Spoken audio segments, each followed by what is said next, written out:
Beauty parlour ಹೋಗೋದೇ ತುಂಬಾ ಕಡಿಮೆ. ನಾನು ಅದೇ ಕೇಳ್ತೀನಿ, ಕೊಲಾಬ್ ಕೇಳ್ತಾರೆ ಪಾರ್ಲರ್ ಬಂದು ನೀವು ಸರ್ವಿಸ್ ತಗೊಳ್ಳಿ ಹಂಗ್ ಮಾಡಿ ಅಂತ. ಅವಾಗ ನಾನು ಅಲ್ಗೂ ಬ್ಲಾಂಕ್, ಏನ್ ಸರ್ವಿಸ್ ತಗೊಳ್ಳಿ, ನಾನು ಏನ್ ಮಾಡಿಸ್ಲಿ ಅಂತ. So I believe in natural treatment. ಅಂದ್ರೆ ಈ ಸಲೂನ್ಸ್ ಎಲ್ಲ ಏನು, it's addictive.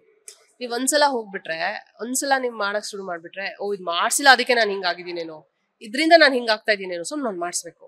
And it's so expensive ಎಲ್ಲಾನು. ಎಲ್ಲ ಕೆಮಿಕಲ್ ಟ್ರೀಟೆಡ್, ಯಾವುದು ನ್ಯಾಚುರಲ್ ಇಲ್ಲ ಅಲ್ಲಿ. ಸೊ ನನಗೆ ಯಾವ್ದು ಜಾಸ್ತಿ ದಿವಸ ನಾವು ಸಸ್ಟೈನ್ ಮಾಡ್ಬೋದು.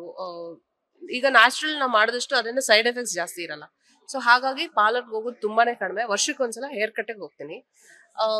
ಅದು ಬಿಟ್ರೆ ಬೇರೆ ಏನಕ್ಕೆ ಹೋಗ್ತೀನಿ ನಾನು, ಅವಾಗವಾಗ ಐಬ್ರೋಸ್ಗೆ ಹೋಗ್ತೀನಿ, ವ್ಯಾಕ್ಸಿಂಗ್ ಅಷ್ಟೇ. ಅಷ್ಟು ಬಿಟ್ರೆ ಬೇರೆ ಏನಕ್ಕೂ ಹೋಗಲ್ಲ. Nobody believes this, but I don't care. ಬೇರೆಯವ್ರ ಒಪಿನಿಯನ್ ಮೇಲೆ ನಾನು ಜೀವನ ಮಾಡಲ್ಲ. ಬಟ್ ನಾನು ಇರೋದು ಹೇಳ್ತಾ ಇದ್ದೀನಿ. ಐ ಬಿಲೀವ್ ಇನ್ ಮನೇಲಿ ಸಿಗುವಂಥ ನ್ಯಾಚುರಲ್ ಇಂಗ್ರೀಡಿಯೆಂಟ್ಸ್ ಉಪಯೋಗಿಸ್ಕೋತೀನಿ. ಆಮೇಲೆ ಮೇಲ್ಗಡೆ ಏನೇ ಮಾಡ್ಕೊಂಡ್ರು ಅದು useless. What you eat is seen ಅಂತ ಹೇಳ್ತಾರಲ್ಲ, ನೀವೇನು ತಿಂತೀರಾ ಅದು ಗೊತ್ತಾಗತ್ತೆ ಅಂತ. ಸೊ ಆ ಥರ ನಿದ್ದೆ ಚೆನ್ನಾಗಿ, ನಾನು ನಿದ್ದೆ ಮಾಡೋದ್ರೆ ತುಂಬ ಇಷ್ಟ.